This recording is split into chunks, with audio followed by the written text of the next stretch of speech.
Ice-Cold Murder by Irwin Montrose, Chapter 1, The Summer Thaw. The sun hung high over the rugged peaks of Scandinavia, casting long shadows on the forest trails that wound through the pines like snakes. It was a summer unlike any other. An unexpected heatwave had transformed the landscape, exposing secrets long buried by frost and time. As locals adjusted to the sweltering heat, their whispers grew louder, intertwining with the rustling leaves and chirping birds. In the small town of Värmland, nestled at the foot of the mountains, rumors of the man they called the Woodsman surfaced again, mingling with the scent of grilled meats from the market square. The townsfolk had long accepted the tale as folklore, a ghost story to scare children away from the woods.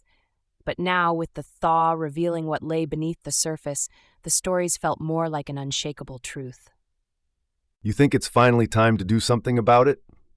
asked Eric, his voice low and gravelly, as he leaned against the weathered fence outside the general store. "What can we do, Eric?" replied Lars, a wiry man with sharp features and weary eyes. He wiped sweat from his brow, glancing at the bustling market. "Those are just old wives' tales, ghost stories to keep the kids close to home." But even as he spoke, the anxious glances exchanged among the townspeople told a different story. Lars pulled away from the fence, moving past Eric to join a group of murmuring locals. Among them was Anna, the town's doctor, sharp-minded and quick-witted. She had returned to Värmland after years in the city, seeking solace among familiar faces.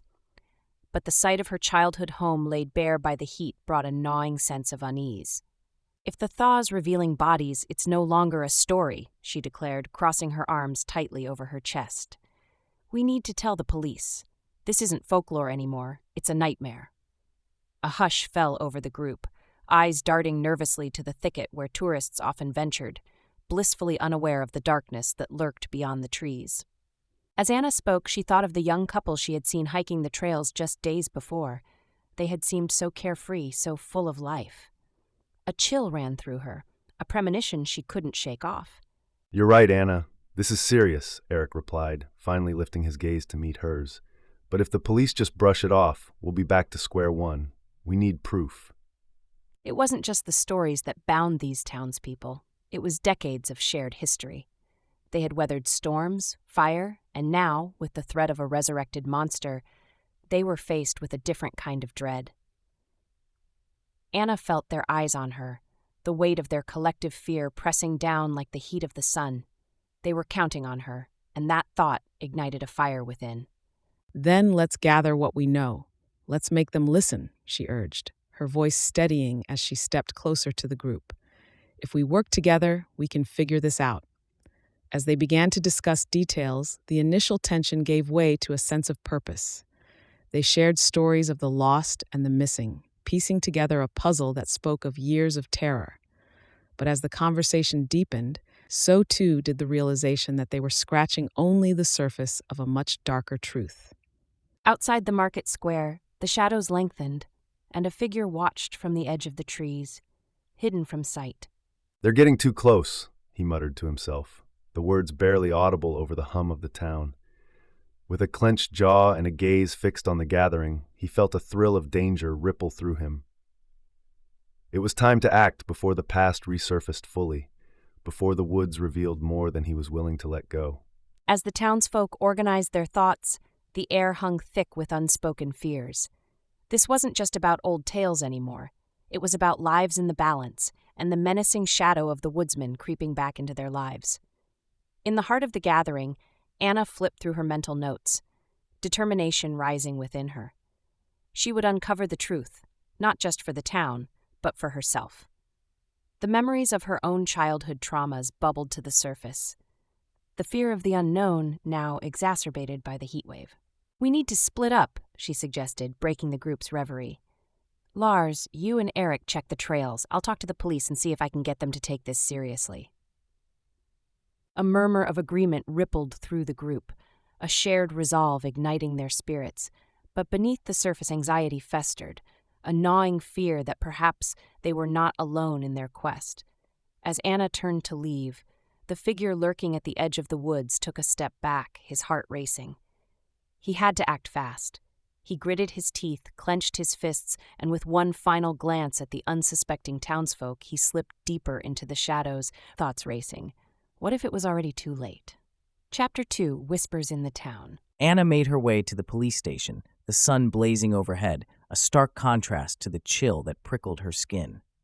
The town was alive with the sounds of summer, yet it felt like the calm before the storm. Each step she took felt heavier, laden with the weight of what was at stake.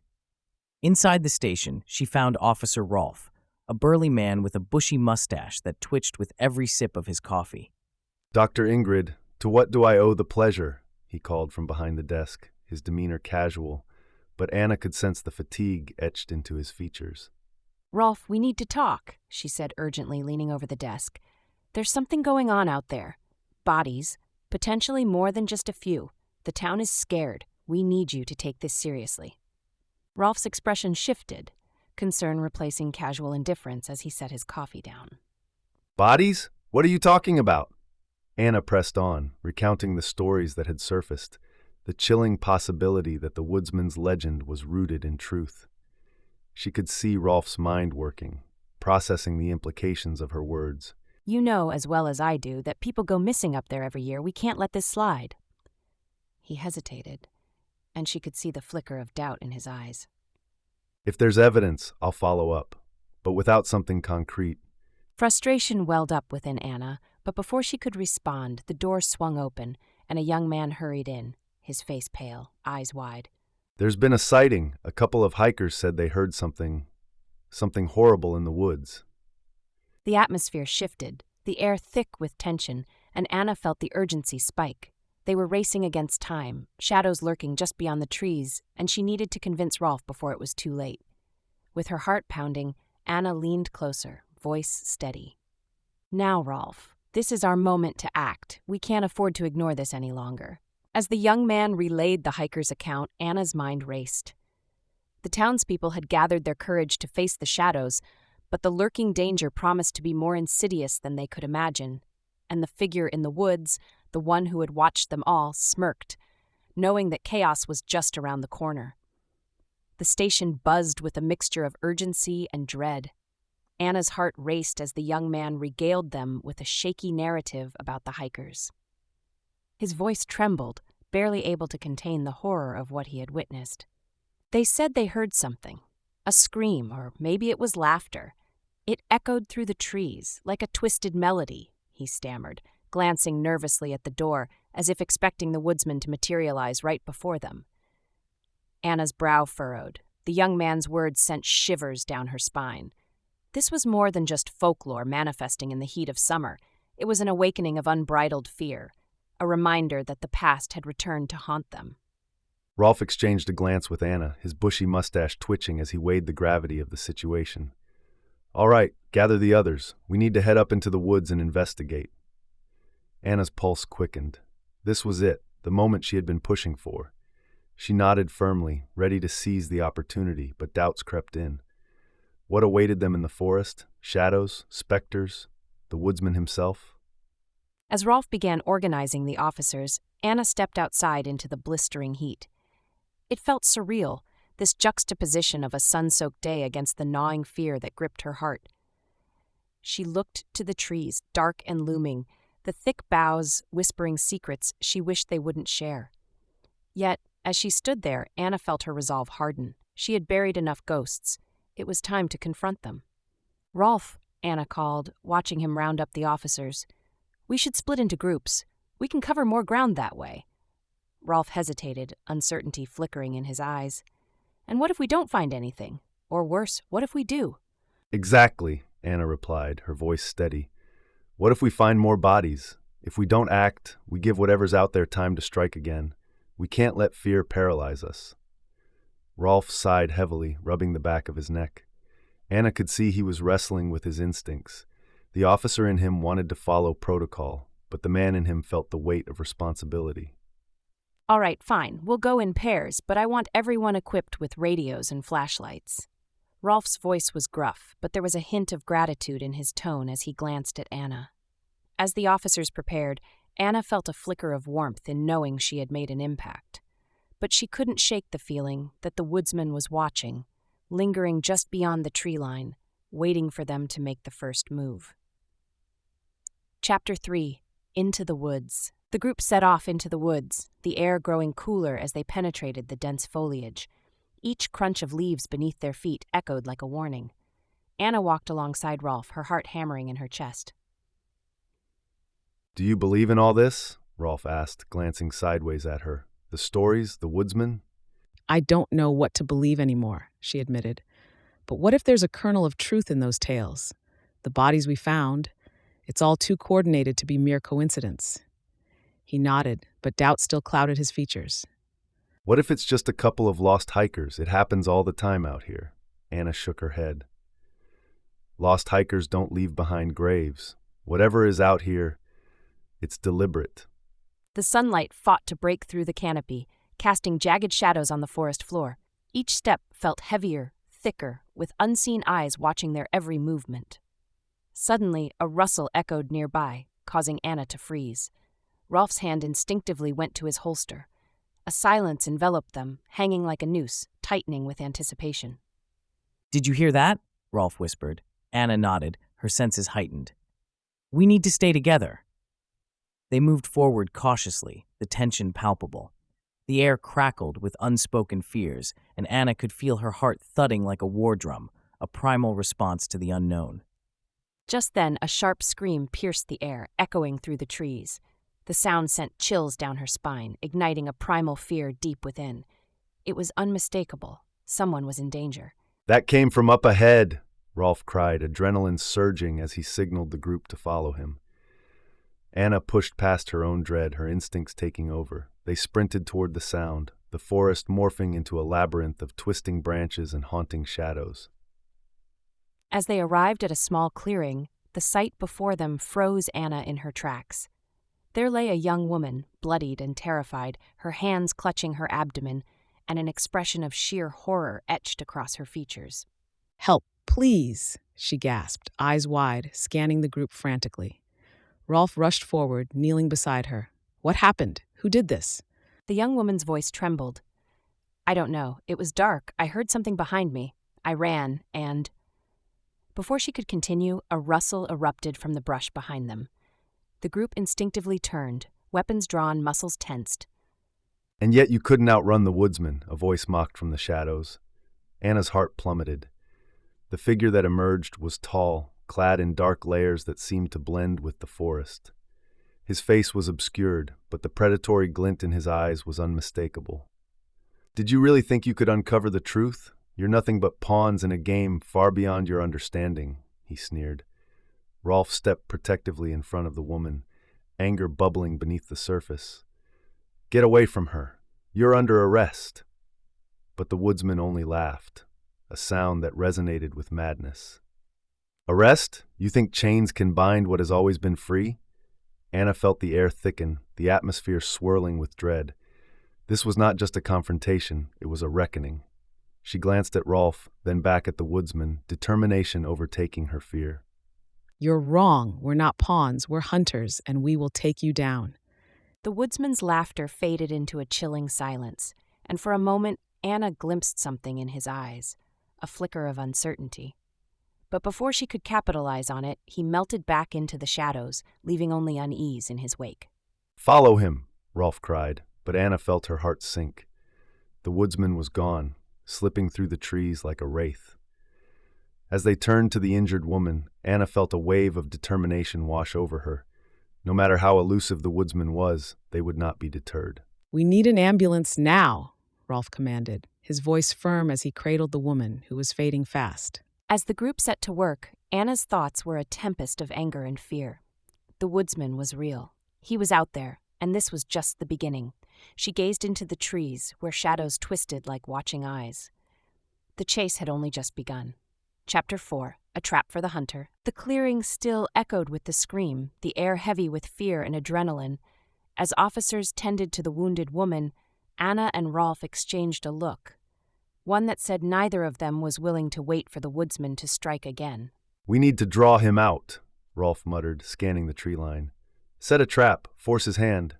Anna's gaze flicked to Lena, the injured hiker, pale and trembling but conscious. An idea sparked. Lena, I know this is asking a lot, but if you could call for help again, he might think you're vulnerable. It could lure him back. Lena's lips trembled, but defiance lit her eyes. Weak. I can try. The group moved quickly. Officers spread into the trees, radios crackling softly. Rolf crouched beside Lena, offering what comfort he could. Anna steadied herself, heart hammering. Everyone ready? Rolf nodded. The forest seemed to hush in anticipation. Lena drew in a shaky breath. Help, somebody, please! The sound carried, threading through the trees like bait on a line. For a moment, nothing. Then a voice, low and mocking, slithered through the darkness. Help? Is that truly what you seek? The woodsman stepped from the shadows, his figure tall and ominous, moonlight glinting off the blade in his hand. Anna's breath caught, but she stepped forward, refusing to cower. We're not afraid of you. Ah, but you should be. You think you're hunters? How adorable. You've awakened something far more dangerous than you realize. Rolf shifted, hand hovering near his weapon. We won't let you hurt anyone else. The woodsman laughed, the sound filling the forest like a grotesque symphony. You're merely players on my board, every scream, every chase, all a performance for me. Anna's rage flared. We'll stop you, one way or another. But before she could act, another rustle split the silence. From the underbrush, a second figure lunged, masked, knife flashing. Rolf, look out! Chaos erupted. The copycat attacker swung wildly, the blade grazing Anna's arm. She hissed in pain, stumbling back as Rolf tackled the assailant. Get away from her! The woodsman's laughter rang again, not from the clearing, but deeper in the trees. He was retreating, leaving his imitator to do the damage. Anna's fury overtook her fear. She grabbed a branch, swung hard, and connected with a sickening crack. The attacker collapsed, groaning. Blood ran down her sleeve, but she barely noticed. Female, serious. Secure him. Don't let him get away. Rolf forced the young man's hands behind his back. His mask slipped, revealing a terrified face, too young, too wild-eyed. You don't get it. He's not just a story. You're in the woodsman's game now. Anna's stomach knotted. The woodsman had not only escaped, he had followers, and they were willing to kill. As the forest closed in around them, Anna realized they were no longer chasing a legend. They were at war with something far darker, far more organized than anyone had imagined. And this was only the beginning. Chapter 5. The Copycats. The crunch of leaves and snapping twigs echoed in the clearing as Anna stared down at the captured figure, bloodied and restrained beneath Rolf's grip. Her arm throbbed from the cut, but the pain only sharpened her focus.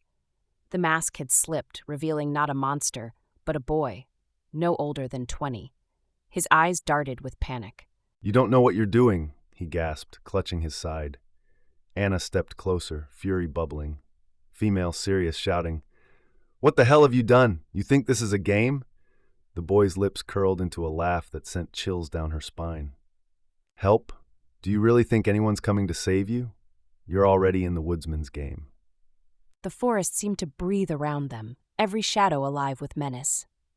Anna's gaze swept the tree line, certain the woodsman lingered close.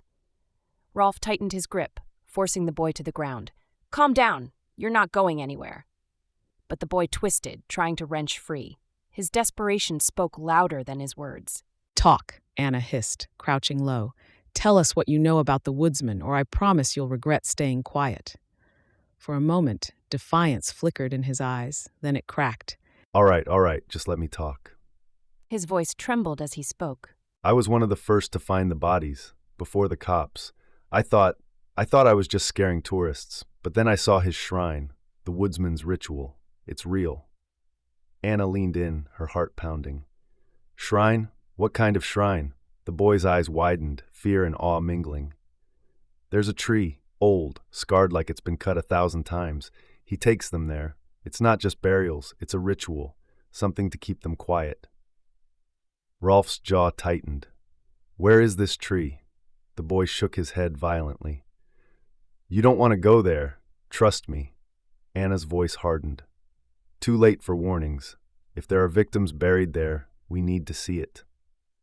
Fear shone in the boy's eyes, but he finally nodded, beaten down by their resolve. Fine, I'll show you, but once you see it, you'll wish you hadn't. The group moved through the forest, the boy stumbling ahead of them, guided by moonlight. The path twisted deeper into the woods, every sound amplified. A snapping branch, a distant howl, the hiss of the wind through pines. Finally, they broke into a clearing. The tree stood before them, gnarled and ancient. Its trunk was carved with deep, jagged scars, as if someone had hacked into it repeatedly over decades. The ground beneath was uneven, disturbed. Rolf stopped short, his breath catching. Male, low. Holy, what the hell is this? Anna knelt, brushing away the soil. Her hand struck something hard. She pulled back the earth to reveal fabric, stained and stiff. He wasn't lying. There are bodies here. The boy whimpered behind them. I told you, it's not just killing, it's worship. He's making a shrine out of them. Anna's stomach turned. Then we end it here, tonight. But before they could dig further, a voice cut through the night, deep, mocking, and far too close. Welcome to the game. From the shadows, the woodsman emerged, knife glinting in the moonlight, his grin sharp as a blade. Anna and Rolf froze. The clearing had become his stage, and they had walked straight into it. Chapter 6. The Reckoning. The woodsman's laugh rolled across the clearing, twisting the night air into something colder, darker. His silhouette loomed against the scarred tree, knife glinting as though it fed on moonlight. There's nowhere to run now. Rolf stepped forward, fists clenched, body taut with defiance. You're wrong. This time we're not running. The woodsman tilted his head, amused. Such bravery, but bravery is just another word for stupidity in this game. Anna's breath came fast, her pulse hammering like a war drum. She glanced at Rolf, and in that look, they shared an unspoken bond. They would fight, together. Now! They sprang toward the barricades they had prepared, crude branches piled into a trap. The woodsman lunged, smashing through with terrifying strength. His knife slashed the air inches from Rolf's chest. Anna darted aside, seizing a jagged branch. She swung hard. The impact thudded against his shoulder. He staggered, snarl tearing from his throat. I'll enjoy making you scream. Rolf tackled him, driving the woodsman into the dirt. They grappled, raw strength against desperation, the knife skittering away into the underbrush. The struggle was brutal, fists pounding, branches snapping, both men grunting like animals locked in primal combat. Anna leapt in, pressing her weight onto the woodsman's arm as he twisted, muscles straining. Hold him! The woodsman roared, rolling free, sending Rolf crashing against the scarred tree. He rose, eyes blazing with a feral hunger. You think you can stop me? You're insects in my forest. Anna's rage burned hotter than her fear. She gripped the knife from the ground, her knuckles white. This ends now. She drove the blade downward, not into flesh, but into the earth, pinning his sleeve into the soil, locking him down. Rolf surged back, slamming his weight onto the woodsman's chest. For the first time, the legend looked afraid. Your game is over. The woodsman thrashed, eyes wild, but the sound of sirens cut through the night, flashing lights bleeding into the clearing. Officers stormed in, weapons drawn, shouts breaking the chaos. Anna staggered back, bloodied, exhausted. Relief swept through her as cuffs snapped around the woodsman's wrists. He was dragged to his feet, bound at last. She met Rolf's gaze, her voice low but steady. We did it together. He managed a weary smile. Male, together. The officers hauled the woodsman away. The forest seemed to exhale, its menace fading with each step he took toward the flashing lights. Anna felt the weight of years lift, yet something still gnawed at her. As the woodsman was shoved into the back of a patrol car, he leaned close to her, whispering so only she could hear. This is only the beginning. Anna's stomach turned to ice.